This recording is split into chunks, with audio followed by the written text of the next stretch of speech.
Assalamualaikum warahmatullahi wabarakatuh. Halo teman-teman, perkenalkan nama saya Nur Ali Agus, NIM 18470400025, mahasiswa Universitas Negeri Makassar, program studi pendidikan guru sekolah dasar. Nah teman-teman, hari ini saya akan membahas tentang hutan.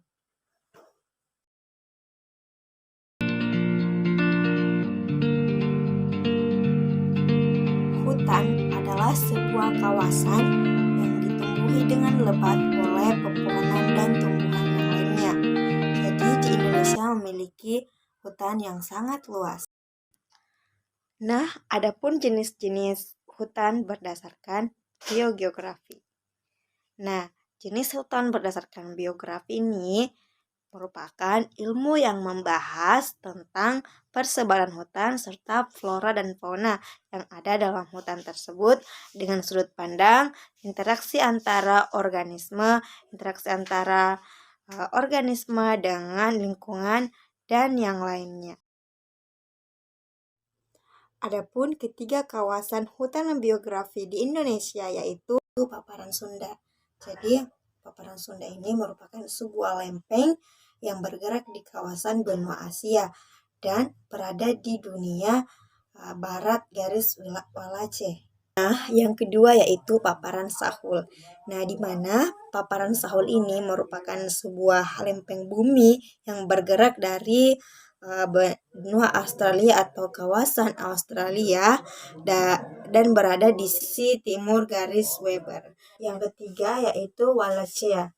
Wallacea ini merupakan sebuah bagian dari lempeng bumi pinggiran Asia Timur dan bergerak dari garis selah Weber dan Wallacea.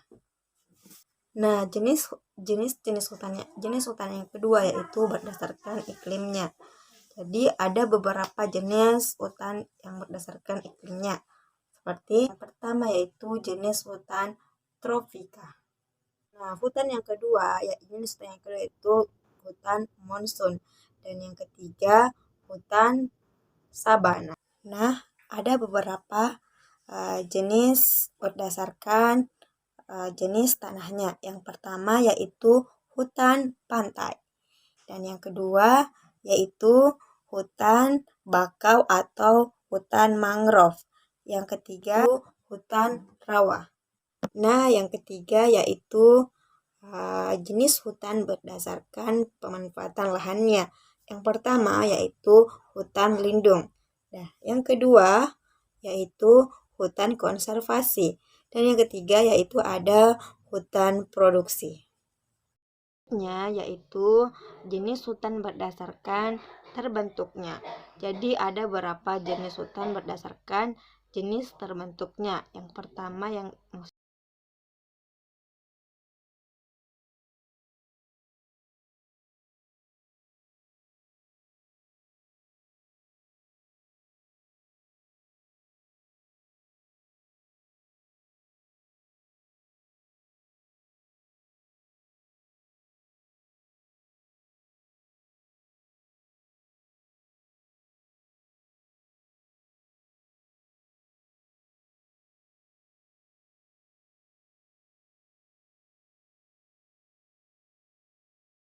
selanjutnya, tadi kita sudah membahas tentang jenis-jenis hutan berdasarkan jenis-jenis hutan. Nah, selanjutnya kita akan membahas tentang deforestasi dan degradasi hutan. Yang pertama yaitu kebakaran hutan. Nah, kebakaran hutan dapat terjadi setiap tahun. Pada saat musim kemarau di Indonesia, munculnya bencana ini berkaitan dengan cara pembukaan lahan yang dilakukan. Bencana ini umumnya terjadi di Pulau Sumatera dan Kalimantan. Nah, yang kedua yaitu bentuk kerusakan hutan. Nah, tahukah kalian bentuk kerusakan hutan? Nah, jadi ada beberapa bentuk kerusakan hutan. Nah, yang pertama seperti kebakaran hutan. Nah, kebakaran hutan ini merupakan bentuk kerusakan hutan yang paling sering kita temui. Di Indonesia sendiri, kebakaran hutan bukan merupakan hal yang langka lagi. Kebakaran hutan akan menimbulkan kerusakan hutan yang cukup serius. Nah, ada banyak hal yang dalam hutan yang akan rusak akibat kebakaran hutan ini. Nah, kebakaran hutan tidak hanya akan merusak pohon-pohon yang menjadi penghuni utama hutan saja, namun juga merusak struktur tanah yang ada di hutan. Nah, selanjutnya yaitu penebangan liar. Nah, penebangan hutan secara liar ini jelas terjadi akibat ulah manusia yang tidak bertanggung jawab. Meskipun penebangan hutan ini kelihatannya tidak menimbulkan dampak yang serius secara langsung, namun apabila banyak orang yang melakukan penebangan hutan, maka pada akhirnya juga akan menimbulkan dampak yang luar biasa hebat. Nah, selanjutnya yaitu sistem cocok tanam perdagangan yang berpindah.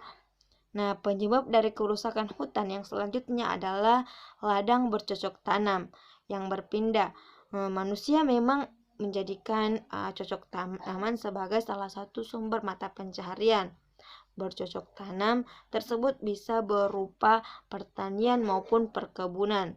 Nah, ketika lahan suatu daerah sudah dipenuhi dengan pemukiman penduduk, maka masyarakat akan mencari lahan baru untuk melakukan cocok tanam.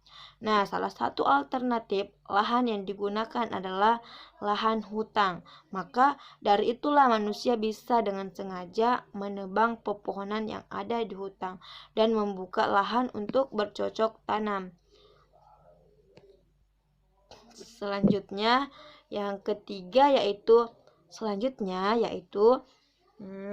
faktor-faktor penyebab kerusakan hutan. Yuk kita ketahui apa saja faktor hutan. Nah, yang pertama yaitu mentalitas manusia. Nah, kita bahas sedikit tentang mentalitas manusia. Nah, faktor internal manusia yang berkontribusi positif terhadap kerusakan hutan, diantaranya karena antropocentrik yang banyak dianut oleh manusia. Nah, dengan pandangan ini, manusia memposisikan dirinya sebagai pihak yang dominan, sehingga tindakan yang dilaksanakannya lebih banyak didominasi untuk kepentingan manusia, dan sering hanya memikirkan kepentingan sekarang daripada masa yang akan datang. Akhirnya, hutan pun dianggap hanya sebagai sumber penghasilan yang dapat dimanfaatkan dengan sesuka hati. Masyarakat biasa melakukan pembukaan hutan dengan berpindah-pindah dengan alasan akan dijadikan sebagai lahan pertanian. Nah, kalangan pengusaha menjadikan hutan sebagai lahan perkebunan atau penambangan dengan alasan untuk membangun serta menampung tenaga kerja yang akan mengurangi jumlah pengangguran. Nah, selanjutnya yaitu kepentingan ekonomi, yaitu faktor kedua yaitu kepentingan ekonomi. Nah, dalam mengelola hutan, kepentingan ekonomi masih lebih dominan dibanding kepentingan kelestarian ekologi. Itulah tadi penjelasan mengenai hutan. Semoga apa yang saya bagikan bisa bermanfaat untuk teman-teman. Yuk kita sama-sama menjaga kelestarian hutan. Ayo cintai